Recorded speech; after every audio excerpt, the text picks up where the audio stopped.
Earlier this morning, Elon Musk says he discovered FEMA had sent $59 million just last week to luxury hotels in New York to house illegal immigrants. Violated the law. My friends, I want to stress this for you. Just last week, Trump was president last week. We still have a disaster in Los Angeles and in not just North Carolina, but the surrounding areas. And $59 million is being sent to New York to give illegal immigrants luxury hotels. There's a viral clip. It's gone around quite a bit again of Scott Pressler furious that we have homeless, abused Americans sitting on the streets, sleeping on the streets with no real assistance, and luxury hotels for illegal immigrants. There's another viral video where a young woman, who is Mexican, by the way, complains that because she was born on this side of the border, she does not get health care. Now, the video was actually really good. She wasn't asking for a handout or anything like that. She was pointing out that American citizens get denied health care all the time. There's no government programs for your average young American. It's hard work. You got to put in the hard work. But in California, if you're an illegal immigrant, you get free health insurance. How about that? It's almost like the system is conspiring against us, the citizens who pay the bills. But we got a lot going on. If you were wondering why it was that Taylor Swift got booed, look no further than things like this. Now, I know. We've been over the Taylor Swift thing. But isn't it fascinating? The Super Bowl, they boo this woman. Well, I got to tell you, it's really simple. She endorsed the Democrats. She really did. Donald Trump is favorable. He is approved. He won a popular mandate. And that's why that man gets cheered at the Super Bowl and Taylor Swift gets booed. But let's break down the news, my friends, and go over what Elon Musk is talking about. Before we do, of course, head over to Timcast.com. Check out the latest episode of The Green Room, Gifts from Japan, with Tony Ortiz. This one was actually really chill. And, you know, I'm torn with the Green Room episodes. Do we want them, and you guys should comment, let me know, do we want them to be as chill can be, or should it be its own show? When we had Mary Morgan and Terry Schilling, and I recommend you guys check this one out because this one's getting rave reviews, and this is where the question comes up. This is, what do we have here? Here we go. Terry Schilling with Mary Morgan. This was an in-depth conversation on a bunch of issues coming from two Catholics. Everybody's saying it was a really fascinating conversation on morals, OnlyFans, and a lot of things like that. Gifts from Japan with Tony Ortiz is literally behind-the-scenes, super chill hangout. And the Mel K one is a little mix between the two. So check those out. They're getting rave reviews. And so if they're I'm going to shout them out. Check them out. Once again, shout out to Mary Morgan, because this one, people keep emailing us and messaging us saying it was one of the best shows we've ever done. And I'm like, we literally turned a camera on and just let Mary talk to a guy. That's what it's all about, though. So become a member at Timcast.com. I'm going to say this right now. If you're not a member right now, you want to become a member. Trust me on this one. You want to become a member now? Don't wait. You'll regret it. But we're cranking things up. We need your support. We want to do more documentaries this year. We're ramping up production on a bunch of behind-the-scenes, members-only content. And, of course, you'll get access to the Discord server. But let's read the news. The New York Post says Elon Musk says FEMA sent $59 million last week to luxury New York City hotels to house illegal immigrants. Elon Musk claimed early Monday the Federal Emergency Management Agency sent a staggering $59 million last week to luxury hotels in New York City to house illegal immigrants. The world's richest man claimed in an early morning post on X that the funneled emergency funds were just discovered by his Department of Government Efficiency, even as President Trump called for a complete overhaul of FEMA that could even see it shuttered. Sending this money violated the law and is in gross insubordination of the president's executive order. The money is meant for American disaster relief and instead is being spent on high-end hotels for illegals, continued Musk, who leads the agency tasked with cutting back on government overspending. A clawback demand will be made today to recoup those funds. Bravo. I'm going to tell you this right now. You think Gen Z wants to see all of that money sent off to non-citizens? I don't know, maybe, but I don't think so. There was a great post from Mike Cernovich, and he said, I'll paraphrase, but the era, the culture of permanent adolescence is over, and I'm here for it. It's time to grow up It's time to do the hard work you got to do. It's time to be responsible. Too many people grew up, millennials, too many grew up and said, I want to party. I just want to party all the time. And that's all they want to do, right? Well, in the real world, for hundreds of thousands of years, humans would work always as children, as teenagers, as adults. Now, I'm not going to sit here and play this game of like kids should be in the mines or anything like that. But it was really funny when I said kids need jobs and the liberals and the Democrats lost their minds. They were outraged. What did I say? You know, they should be doing paper routes. They should be they can be working really minor jobs at family businesses like running a cash register and things like this, or mowing lawns or raking leaves. Kids need jobs. They need to do something within their skill set that is safe, but that teaches them the value of hard work. When I was a kid, family had a business, and I worked only on tips. That's it. You family business. You're here. You work. And I ran the register, and I was a barista, and I was like 10 years old. Family business didn't work out too well. Eventually, things fell apart. We went bankrupt. You know, these things happen. But as a kid, I saved up my tips in the tip jar, and I bought myself a Game Boy and Pokemon Red. There's value in teaching kids about hard work and earning things. Now, when I say that, oh boy, the Democrats got so mad. They were like, Tim wants to put kids in factories again. No, but I think they should be mowing lawns and doing other small odd jobs for money, because that's how you teach kids to be adults. You know what happens? These young people, millennials, grew up in this world where it's like you don't have to do any work and you just get everything. And now we live in this space where they don't want to. Here's why I bring this up in this context. Gen Z is seeing the ramifications of that reality. And the ramifications are millennials give everything away. And then, I don't know. That's one way to put it. They keep voting for these insane ideas. Millennials are pretty woke. Gen Xers, not so much. Gen Xers got Trump in. But I'm going to warn you all right now. Assuming this era is over, and it needs to be, if we do not turn things around right now, it's going to get particularly scary in 20 or 30 years. Gen Xers are the only reason that Donald Trump won. For real. Boomers didn't favor him. Millennial, Gen Z, they didn't. Maybe things will finally change, though. The majority of people support Donald Trump. The question is demographics. Because when Gen Xers, when they age out, as I call it, try to be polite here. Okay, how about this? When they get old and die.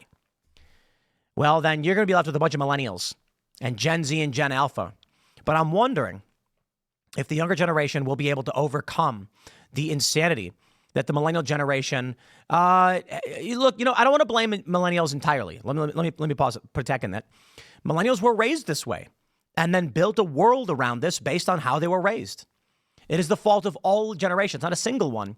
But millennials internalize this I don't want to do work mentality more than any other generation. Gen Z ain't even like that. Let's see what happens. They're going to say, last month, President Trump signed an executive order to create a council to review FEMA as he expressed concerns over there being serious concerns of political bias in the agency. The 47th president called in the council to have its first meeting within 90 days, saying he expects a report of the findings on his desk within 180 days of the council's first meeting. Elon Musk, once again, they show the tweet where he pointed out $59 million to luxury hotels. That's insane. Apparently, behind the scenes, Trump is quite perturbed, as it were, that deportations are not happening much more quickly. And Democrats are coming out and saying, did you know that Joe Biden deported more people than Trump did in the same amount of time? Well, to be fair, even if that were true, who is Joe Biden actually deporting? And there's a question over the culture as well. If those numbers are correct, I'm just going to say this. Joe Biden let them all in. Okay. He opened up the borders. You want to argue that in his first week he deported tons of people or whatever? Wasn't that still the policy remnants of Donald Trump anyway? Right now, I can say this. There are still policy remnants of the Biden administration, hence $59 million going to luxury hotels. But Trump signed more executive orders than any other president and is actively trying to fight this as soon as he gets in. I think it's fair to point out every president who gets into office has to deal with the ramifications of the previous administration in his first several months or probably longer. So when Biden gets in, I ain't going to give him credit for it. You want to argue there were more deportations? Yeah, that's because Trump started cracking down at the end of his first term much more heavily. Biden gets in, reverses it, and by the end of his only term, we have the worst mass illegal immigration in history, potentially the largest mass migration of humans in human history. Isn't that crazy? It may be in the top 5 at least. I believe partition in India and Pakistan may have been a bigger migration, but that's different. That's different. That's like forced and people were split and it was crazy. The thing about the mass illegal immigration is that the door was opened and these people started flooding from all countries. Donald Trump is still dealing with those ramifications, but immediately working to deport as many people as possible. So let's see if Trump can pull it off, because if at the end of his first administration he was doing better numbers, well, we will see, my friends. Indeed, we shall. Now, Charlie Kirk points out that in DOGE's efforts, a judge is blocking them. Some are saying this is an incorrect interpretation, but I'll give you the gist of the argument as we're seeing it. Charlie Kirk says New York Judge Paul Engelmeyer just forbade all political appointees, including Treasury Secretary Scott Bessent, from accessing Department of Treasury data, all based on blue and on conspiracy theories. Those theories couldn't be challenged because the order was ex parte, meaning Trump's lawyers weren't warned and couldn't weigh in. I'm going to pause right there. Non-adversarial court, not a fan. That's how the FISA court operates. You know, the foreign surveillance stuff. They decide they're not going to listen to what Trump's administration has to say. And just this lower court says, Trump, you're the president. I don't care. You can't do these things. Well, shouldn't Trump have the right to have his lawyers argue before a court? Wouldn't have mattered anyway. Let's be real. This judge likely was going to rule in this way no matter what. So I just say his ruling is garbage. The judge cites no law or logic to support this unprecedented order because it defies both. The judge's ruling, in essence, that Scott Bessent simply occupies a ceremonial position without real power, like the King of England. This is a grenade thrown into the functioning of the Treasury Department. It forbids the elected government from accessing information about budget and finances. Instead, only the permanent deep state government can know what's being spent. Now, the rebuttal from many on the left is that it doesn't stop Scott Bessent. He can go and do it, but his subordinates can't. That makes very little sense. Now, the big play here, Democrats are arguing that Elon Musk was trying to get your social security number. Huh? Why? He's got all my private information on X as it is. I don't care. You know, I got to be honest. If this argument that the government has all your data, oh no, the government's going to get access to your, they have it. Yeah, but it's Elon Musk and he's not elected. I voted for him. Have a nice day, I guess. Look, there's tons of people in the bureaucratic state I never voted for, and they've got my private information. I trust Elon Musk more. In fact, there's a lot of things I don't trust Elon Musk on, but I largely think he's doing great work.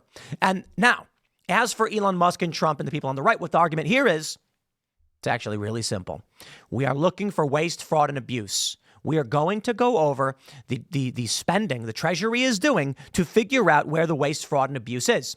And now a judge, for insane reasons, is saying that Trump can't have his consultants and his departments go over this stuff. No, hold on there a minute.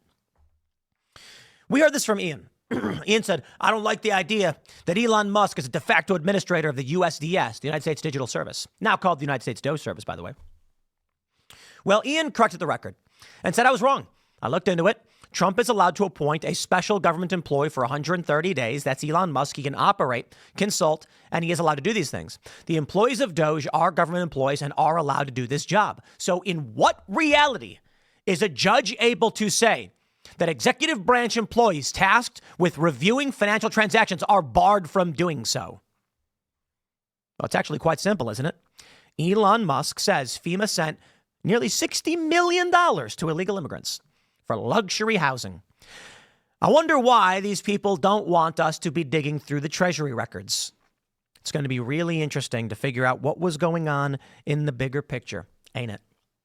There's more than that as well. Inside DOGE's takeover of the Education Department, staffers at the Department of Education worry the Department of Government Efficiency is accessing sensitive information and spreading confusion. Isn't it one big lie? The first thing I want to point out is this amazing video where this guy was blocking the door. You remember that one? He's standing in front of the door and they're like, why won't you let us in? Who are you? You have no right. And all these Democrats are like, how come members of Congress are being barred from a government building? This is insane. It's a coup. I seem to recall when members of Congress tried going to the Department of Corrections in D.C., I think in and around D.C., to meet with J6ers who were being held in solitary, and they weren't allowed in either. You want to play these games? You did. You started it. And this is what you get. Bye. The Department of Education, according to Elon Musk, is gone already. He says no such department exists. Hey, I love it. Can I just point out, as everybody already knows, the U.S. education system sucks. Don't take my word for it. Ask literally every kid ever when they say school sucks. Kids are falling behind in their grades. We're getting these garbage policies that do not teach young people how to function. And I believe it's intentional. I really do. Not to get too conspiratorial, but let's throw it back to our good friend Alex Jones. This is 16, 17 years ago. I remember listening to Alex Jones talk about how they wanted to create a one world currency for the North American economic bloc, much like the euro. I'm not saying he was right about that. In that conversation, however, he pointed out that one of the goals of powerful elites was to harm the U.S. economy. Canada and Mexico needed to be stabilized against the U.S. economy. That is to say, the value of the Canadian dollar, U.S. dollar, and the Mexican peso there needs to be parity, meaning one Mexican peso trades for one U.S. dollar. The peso was really low, and so was the Canadian dollar. Well, in the past couple decades, the U.S. dollar, you can argue, has fallen, and the Canadian dollar has gone way up. The Mexican peso, I haven't tracked too heavily, but I do believe it's gone up a little bit. The idea is, if we want to normalize trade like we had with NAFTA, now the USMCA, then there has to be parity in our economies. But the U.S. is great. How do you do it? Damage the U.S., send our jobs to Canada and Mexico, and you'll raise everything up. Then comes in the Department of Education. Teach kids woke garbage, fry their brains, and they won't be able to hold these jobs. And when they can't, well, we'll have no choice but to send our jobs to Mexico and Canada. And Canada to a certain degree. We import oil and cars come through Canada. Not like we're sending all our jobs up there, not really, but Mexico definitely. So what do? You create a generation of young people who don't know how to work. That's what they're doing. And then the argument from Democrats is the migrants do the jobs that the Americans don't want. Pretty sure Americans farmed. Isn't that the craziest thing imaginable? That this is a nation, like every other nation, that had farming. Still does. And they make the argument that the only people who are going to go out and pick the crops are illegal immigrants. Maybe that was the intention with our economic system, with our education system. They wanted young Americans to not value hard work, so they wouldn't do these jobs, and we can offshore and outsource our jobs to other countries. You'll end up with a bunch of stupid millennials. Sorry, millennials. I'm a millennial. I'm allowed to say it. You're allowed to make fun of the groups that you belong to, right? And then what do you get? There's a lot of millennials who say things like the American dream is dead. The American dream was never to go to college, get debt, get a degree, what? And then go to bars until you're 40? The American dream was to have a family and work your fingers to the bone 16 hours a day, 80 hours a week, so that your kids could have a better life. The American dream was to come to America as a peasant and find your way into the middle class. But these people seem to live in this reality where they think the American dream was, I'm going to go to college, spend $40,000 in loans, partying on the weekends, complain about having to pay it back, and then I should be able to just, no. Now, don't get me wrong. I certainly think the American dream is a little bit harder these days, but it still exists, and it always will, if you're willing to work hard. And the people who came before us worked harder than anybody today. You tell me the greatest generation did not work harder than every generation today. That's just the reality, my friends. That is the reality. Fighting in many wars, defending this country. I'm not going to give any credit to the liberal economic order after World War II or anything like that. But come on. I'm not going to sit here and claim that Gen Z, millennials, Gen Xers, and boomers are doing more than the greatest generation. Yeah, those are people who fought in World War II. Those are people who built an amazing economy, made America a superpower in ways you cannot imagine. But again, not a big fan of the liberal economic order.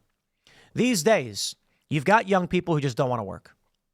And that's just ridiculous. Absolutely ridiculous. It's crazy to me. I look at all of those, all the most successful podcasters, and, I'll give a shout out to Benny Johnson, too. There's a lot of people who say, they say Tim Pool's the hardest working man in media. Some people say that. It's not completely true. I certainly do work generally 16-hour days and sometimes on the weekend. I used to work 16-hour days with 8 hours on the weekend. Now, weekends are usually like administrative stuff. Benny works really, really hard. So a shout out to Benny. A lot of people criticize him for a lot of reasons, but it is a fact that Benny works really, really hard. Now, everybody deserves criticism. Nobody's perfect. But there are a lot of people out there in the space who are working their fingers to the bone to make something. And I respect that tremendously. And there are a lot of people out there who are unwilling to work, complaining that the system is rigged. No. You got to build it. You got to earn it.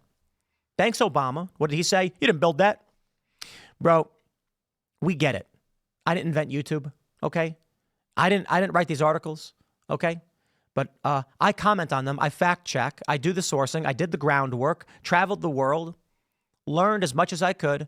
I did build that. I built what I built. But we're all standing on the shoulders of giants. Right now, the problem for our younger generation is that the shoulders of giants that we're standing on, they're flicking us off and taking illegal immigrants. Shout out to DOGE and Elon Musk. But I'll end by saying this. Hey, this is why they booed Taylor Swift. I'll wrap it up there, my friends. Stick around. We got more segments coming up. Follow me on X and Instagram at Timcast. Smash that like button. Share this video everywhere you can. Really is the best way to help out the show. And shout us out on the audio podcast and all of that stuff. Thanks for hanging out. We'll see you all in the next segment.